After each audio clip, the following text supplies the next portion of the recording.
ಅತ್ಯಂತ ಹೆಚ್ಚು ಖುಷಿಯಾಗಿರೋರು ಯಾರು ಗೊತ್ತಾ ಪ್ರಪಂಚದಲ್ಲಿ? ಯಾರು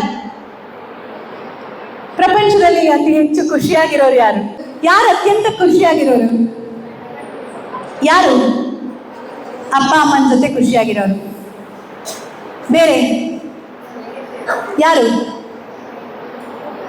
ತಮ್ಮ ಸಂಬಂಧಗಳ ಜೊತೆ ಖುಷಿಯಾಗಿರೋರು. ಈ ಸಂಬಂಧಗಳು ಅಂದ ತಕ್ಷಣ ನೀವು ಹೇಳ್ಬೋದು ಕೆಲವರು ಮದುವೆನೇ ಆಗೋದಿಲ್ಲ, ಅವ್ರು ಹಾಗಾದ್ರೆ ಖುಷಿಯಾಗಿರೋದಿಲ್ವಾ ಅಂತ. ಇಲ್ಲ, ಸ್ನೇಹ ಸಂಬಂಧ ಆಗಿರ್ಬೋದು ಅಥವಾ ನಮ್ಮ ಪ್ರೀತಿ ಪಾತ್ರರ ಜೊತೆಗೆ, ಅದು ತುಂಬ ವರ್ಷಗಳಿಂದ ನಮ್ಮ ಜೊತೆ ಬಂದಿರುವಂತಹ ಸಂಬಂಧಗಳ ಜೊತೆಯಲ್ಲಿ ಖುಷಿಯಾಗಿರ್ತೀವಿ ನೋಡಿ, ಅಂತಹ ಒಂದು ಖುಷಿಯೇ ಜೀವನದಲ್ಲಿ ಪರ್ಮನೆಂಟ್ ಖುಷಿ ಅಂತೆ. ಅದಕ್ಕೆ ನಾನು ಹೇಳ್ತಾ ಇರೋದು, ನೀವು ಎಲ್ಲ ಇರಿ, ಹೇಗೆ ಇರಿ, ಪ್ರತಿದಿನ ನಿಮ್ಮ ತಂದೆ ತಾಯಿಗಳಿಗೆ ಒಂದು ಕಾಲ್ ಮಾಡಿ. ಅವ್ರಿಗೆ ಬೇರೇನೂ ಮಾತಾಡೋದು ಬೇಡ, ಜಸ್ಟ್ ಕೇಳಿ, ಆರೋಗ್ಯ ಚೆನ್ನಾಗಿ ನೋಡ್ಕೋ, ಹೇಗಿದೆಯಾ, ಊರಲ್ಲಿ ಹೇಗಿದೆ, ಮಳೆ ಬೆಳೆ ಎಲ್ಲ, ಎಲ್ಲರೂ ಚೆನ್ನಾಗಿದ್ದೀರಾ ಅಂತ. ಅಷ್ಟೇ ಸಾಕು ಅವ್ರಿಗೆ. ಅವ್ರು ಇನ್ನೊಬ್ರ ಹತ್ರ ಹೇಳೋದನ್ನ ನಾನೇ ಕೇಳಿದ್ದೀನಿ. ಏನು ಗೊತ್ತಾ, ನನ್ನ ಮಗಳು ದಿನ ಕಾಲ್ ಮಾಡ್ತಾಳೆ, ಹೇಳ್ತಾ ಇದ್ಲು ತೋಟಕ್ಕೆಲ್ಲ ಹೋಗುವಾಗ ಜಾಗ್ರತೆ, ಹೊಳೆ ಹತ್ರ ಹೋಗ್ಬೇಡ, ಮಳೆ ಬರುವಾಗ ಮಣ್ಣು ಮೃದುವಾಗಿರುತ್ತೆ, ಕಾಲು ಜಾರಿ ಕೆಳಗಡೆ ಬಿದ್ಬಿಟ್ಟಿಯಾ ಅಂತ. ಅದಕ್ಕೆ ನಾನು ಮಳೆಗಾಲದಲ್ಲಿ ಹೋಗಲ್ಲ, ಈ ನೀರೆಲ್ಲ ಬಿದ್ದಿರೋ ಕಡೆಗೆ ಬೀಳೋದು ಜಾಸ್ತಿ ಅಲ್ವಾ, ಅದಕ್ಕೆ ಮಗಳೇ ಹೇಳ್ಬಿಟ್ಟಿದ್ದಾಳೆ, ಮಗ ಹೇಳ್ಬಿಟ್ಟಿದ್ದಾನೆ ಅಂತ. ಹೇಳುವಾಗ ಅವರಿಗೆ ಜಗತ್ತನ್ನೇ ಗೆದ್ದಂಥ ಸಂಭ್ರಮವನ್ನು ನಾನು ಅವರ ಕಣ್ಣಲ್ಲಿ ನೋಡಿದ್ದೀನಿ. ಇದು ಚಿಕ್ಕ ಚಿಕ್ಕ ಒಬ್ಸರ್ವೇಷನ್ ನನ್ಗನ್ಸಿದ್ದು. ಈಗಿನ ಮಕ್ಕಳು ಇದನ್ನ ಮಾಡಿದ್ರೆ ಸಾಕು, ಅಪ್ಪ ಅಮ್ಮಗೆ ಅದೇ ಖುಷಿ ಆಗ್ಬಿಡುತ್ತೆ. ಅಪ್ಪ ಅಮ್ಮ ತುಂಬ ಚಿಕ್ಕ ಪುಟ್ಟ ಎಕ್ಸ್ಪೆಕ್ಟೇಷನ್. ಒಂದ್ಸಲ ಮಾತಾಡಿ ಹೀಗೆ ಚೆನ್ನಾಗಿದ್ದೀರಾ ಅಂತ ಕೇಳಿದ್ರೆ ಸಾಕು ಅಂತ. ನಿಮಗೆ ಖುಷಿ ಬೇಕಾ? ಖುಷಿಯಾಗಿರೋದು ಇಷ್ಟ ಅಲ್ಲ? ಇಲ್ಲಿರೋರು ಯಾರಿಗಾದ್ರೂ ಖುಷಿಯಾಗಿರೋದಕ್ಕೆ ಇಷ್ಟ ಇಲ್ವಾ? ಹೇಳಿ, ಇಷ್ಟ ಇಲ್ವಾ? ಇಷ್ಟ ಅಲ್ಲ?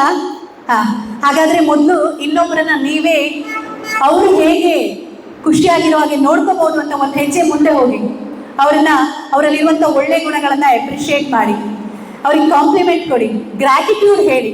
ಪ್ರತಿದಿನ ಒಂದು 5 ನಿಮಿಷವಾದ್ರೂ ನಮಗೆ ಸಿಕ್ಕಿರೋದಕ್ಕೆ ಧನ್ಯವಾದ ಹೇಳ್ಬೇಕಂತೆ. ಇಲ್ಲ ಅಂತ ಹೇಳೋದು ಮರ್ತೇ ಹೋಗುತ್ತೆ. ಏನೆಲ್ಲ ಇಲ್ಲ ಅಂತ ನಾನು ಯೋಚನೆ ಮಾಡೋದಕ್ಕಿಂತ ಏನೆಲ್ಲ ಇದೆ ಅಂತ ಯೋಚನೆ ಮಾಡೋದು ಎಷ್ಟು ಚಂದ ಅಲ್ವಾ? ಇವತ್ತು ಪವರ್ಫುಲ್ ಟಾಕ್ ಕೊಡೋದಕ್ಕೆ ನನಗೆ ತುಂಬಾ ನಾನು ಇಷ್ಟಪಡುವಂಥ ಒಂದು ಪವರ್ಫುಲ್ ಮೇಡಮ್ ಎಂಟ್ರಿ ಕೂಡ ಆಯಿತು. ಗೀತಾ ಮ್ಯಾಮ್, ಸ್ವಾಗತ ನಿಮಗೆ. ACP Geetha ma'am. ಯಾವಾಗಲೂ ನನಗೆ ಈ ಸ್ಮೈಲ್ ಮಾಡೋರನ್ನ ಕಂಡ್ರೆ ತುಂಬ ಇಷ್ಟ. ಯಾಕೆ ಅಂತ ಹೇಳಿದ್ರೆ ಅದೊಂಥರ ಇನ್ವಿಟೇಷನ್. ಎಸ್, ನಾವು ನೀವು ಮಾತಾಡ್ಬೋದು ಅನ್ನೋದಕ್ಕೆ ಮೊದಲನೇ ಹೆಜ್ಜೆ. ನೆನ್ಪಿಟ್ಕೊಳ್ಳಿ, ಈ ಮಹಿಳೆಯ ದಿನಾಚರಣೆಯ ದಿನ ನೀವು ಒಬ್ಬ ಮಹಿಳೆ, ನಿಮ್ಮ ಅಪ್ಪ ಅವರೆಷ್ಟು ಸ್ಯಾಕ್ರಿಫೈಸ್ ಮಾಡಿದ್ದಾರೆ ಅಂತ ಆವಾಗ ನೋಡ್ತಾ ಇರಿ. ನಮಗೆಲ್ಲ ಈಗ ಅಂತ ಚೆನ್ನಾಗಿ ಆಗ್ತಾ ಇದೆ ಇನ್ನು. ಯಾಕೆಂದರೆ ಯಾವುದೇ ಹೆಣ್ಣು ಅಥವಾ ಗಂಡು ತಾನು ತಾಯಿ ಆದಾಗ, ತಾನು ತಂದೆ ಆದಾಗ ಹೆಚ್ಚಿನವರಿಗೆ ರಿಯಲೈಸ್ ಆಗುತ್ತಂತೆ ತಂದೆ ತಾಯಿಯರ ಸ್ಯಾಕ್ರಿಫೈಸಸ್ ಏನು ಅಂತ. ಇನ್ನು ಕೆಲವರಿಗೆ ಬಿಡಿ, ಲೈಫ್ ಟೈಮ್ ರಿಯಲೈಸ್ ಆಗೋದೇ ಇಲ್ಲ.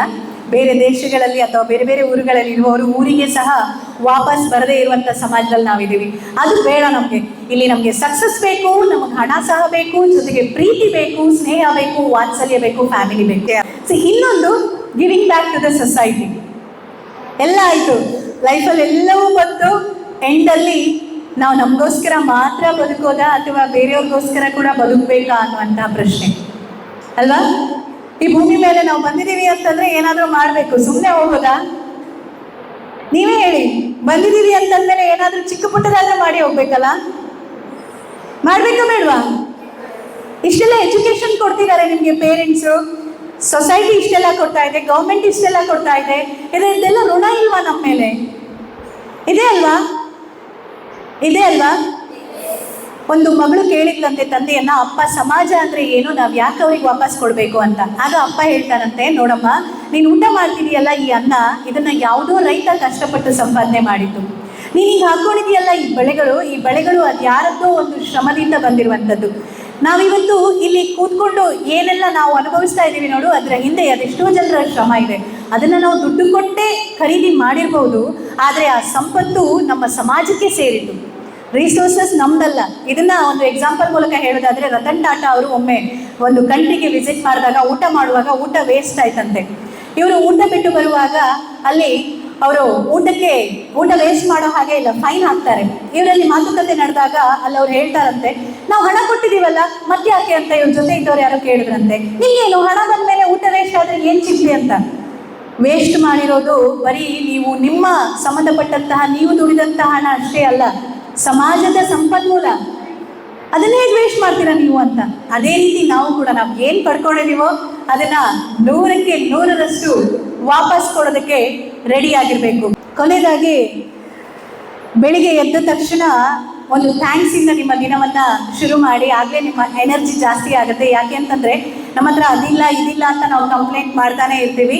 ನನಗೆ ಆ ಫೆಸಿಲಿಟಿ ಇಲ್ಲ, ಈ ಫೆಸಿಲಿಟಿ ಇಲ್ಲ, ನನಗೆ ಆ ಟ್ಯಾಲೆಂಟ್ ಇದ್ದಿದ್ರೆ ಇವತ್ತು ನಾನು ಅದಾಗ್ತಿದ್ದೆ ಅಂತ ಹೇಳೋದಕ್ಕಿಂತ 1, 2, 3, 4 ಹಾಕಿ ನನಗೆ ಮನೆಯಿಂದ ಎಷ್ಟು ಸಪೋರ್ಟ್ ಇದೆ, ನನಗೆ ಎಜುಕೇಷನ್ ಇದೆ, ನಾನು ಇವತ್ತು ಈ ಪೊಸಿಷನಲ್ಲಿ ಇದ್ದೀನಿ, ನನಗೆ ಇಷ್ಟೆಲ್ಲ ಒಳ್ಳೆ ಲೆಕ್ಚರರ್ ಸಿಕ್ಕಿದ್ದಾರೆ, ಇವತ್ತೊಂದು ಒಳ್ಳೆ ಕಾರ್ಯಕ್ರಮ ಸ್ವಸ್ತಿಕದಲ್ಲಿ ಮಾಡಿದ್ದಾರೆ ನಮಗೋಸ್ಕರ. ಬೇರೆ ಮಕ್ಕಳಿಗೆ ಈ ಥರ ಕಾರ್ಯಕ್ರಮ ಸಿಗುತ್ತೋ ಇಲ್ವೋ ಗೊತ್ತಿಲ್ಲ. ಇವತ್ತು ದೊಡ್ಡ ದೊಡ್ಡ ಪೊಸಿಷನಲ್ಲಿ ಇರುವವ್ರನ್ನ ಹತ್ತಿರದಿಂದ ಕಾಣುವಂಥ ಒಂದು ಭಾಗ್ಯ ನಿಮ್ದಾಗ್ತಾ ಇದೆ. ಇಲ್ಲಿ ಮುಂದಿನ ಸಾಲಲ್ಲಿ ಕೂತ್ಕೊಂಡಿರುವವ್ರನ್ನ ನೋಡಿ ಆ ಸ್ಥಾನಕ್ಕೆ ನೀವು ಹೇಗೆ ಹೋಗೋದು ಅಂತ ಯೋಚನೆ ಮಾಡಿ. ಆಗ ನಿಮಗೆ ತನ್ನಿಂತಾನೇ ದಾರಿಗಳು ಸಿಗುತ್ತೆ. ಯಾವತ್ತೂ ಸೋಲನ್ನಂತೂ ಒಪ್ಕೋಬೇಡಿ. ಒಪ್ಕೊಳ್ಳೋದಿಲ್ಲ ಅಲ್ವಾ? ಈ ವಿಮೆನ್ಸ್ ಡೇ ದಿನ ನೀವು ಮಾಡಬೇಕಾಗಿರುವಂತಹ ಪ್ರತಿಜ್ಞೆ, ನಾನು ಜೀವನದಲ್ಲಿ ಗೆದ್ದೇ ಗೆಲ್ತೀನಿ. ತುಂಬಾ ದೊಡ್ಡ ಸಾಧನೆ ಅನ್ನೋದೊಂದು ಮಾತ್ರ ಸಾಧನೆ ಅಲ್ಲ. ನಿಮ್ಮ ಮಟ್ಟಿಗೆ ನೀವು ಏನಾದರೂ ಮಾಡಿ. ಎಂಪವರ್ಮೆಂಟ್ ಅಂತ ಹೇಳಿದ್ರು. ನಮ್ಮ ಕಾಲ ಮೇಲೆ ನಾವು ನಿಂತ್ಕೊಂಡು ನಮ್ಮ ಫ್ಯಾಮಿಲಿ ಅಷ್ಟೇ ಅಲ್ಲ, ನಮ್ಮ ಸುತ್ತಮುತ್ತ ಇರುವಂತಹ ಸಮಾಜಕ್ಕೆ ನಮ್ಮಿಂದ ಏನಾಗುತ್ತೆ ಅದನ್ನ ವಾಪಸ್ ಕೊಡುವಂತಹ ಒಂದು ಪ್ರತಿಜ್ಞೆ. ಅಂಡ್ ಅದೇ ನಿಮಗೆ ಖುಷಿ ಕೊಡುತ್ತೆ. ಯಾವಾಗ ನಾವು ಕೊಡೋದಕ್ಕೆ ರೆಡಿ ಇರ್ತೀವಿ ನೋಡಿ, ಆಗ ಜಗತ್ತು ನಮಗೆ ವಾಪಸ್ ಕೊಡೋದಕ್ಕೆ ಮತ್ತೆ ಪುನಃ ರೆಡಿ ಆಗುತ್ತೆ. ಯಾವಾಗ ನಾವು ಕೊಡೋದಕ್ಕೆ ರೆಡಿ ಇಲ್ಲದೆ ಹೀಗೆ ಇದ್ದಾಗ ನಮಗೇನು ಬರೋದೇ ಇಲ್ಲ. ಮೊದಲು ನೀವು ಕೊಡೋದಕ್ಕೆ ರೆಡಿಯಾಗಿ. ಅದು ನಿಮ್ಮ ಸ್ಮೈಲ್, ನಿಮ್ಮ ಒಳ್ಳೆ ಮಾತು, ನಿಮ್ಮ ಪ್ರೀತಿ, ನಿಮ್ಮ ಸ್ನೇಹ, ನಿಮ್ಮ ಸಹಾಯ, ನಿಮ್ಮ ಸಾಂತ್ವನ ಯಾವುದು ಕೂಡ ಆಗಿರ್ಬೋದು.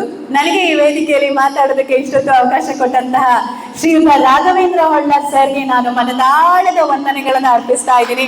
ಆ್ಯಂಡ್ ಸ್ವಸ್ತಿಕಾಗೆ ಕೂಡ JCI ಎಲ್ಲರನ್ನ ಕೂಡ ನೆನಪು ಮಾಡ್ಕೋತಾ ಇದ್ದೀನಿ. ಆ್ಯಂಡ್ ಬೋರ್ ಆಯ್ತಾ?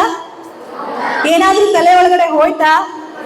ಸ್ವಲ್ಪ ಆದ್ರೂ ಇವತ್ತು ಮನೆಗೆ ಹೋದ ತಕ್ಷಣ ಡಿಸೈಡ್ ಮಾಡ್ತೀರಿ ಅಲ್ಲ ನಿಮ್ಮ ಏಮ್ ನೆಕ್ಸ್ಟ್ 5 years ಅಲ್ಲಿ ಎಲ್ಲಿರ್ಬೇಕು ಅಂತ.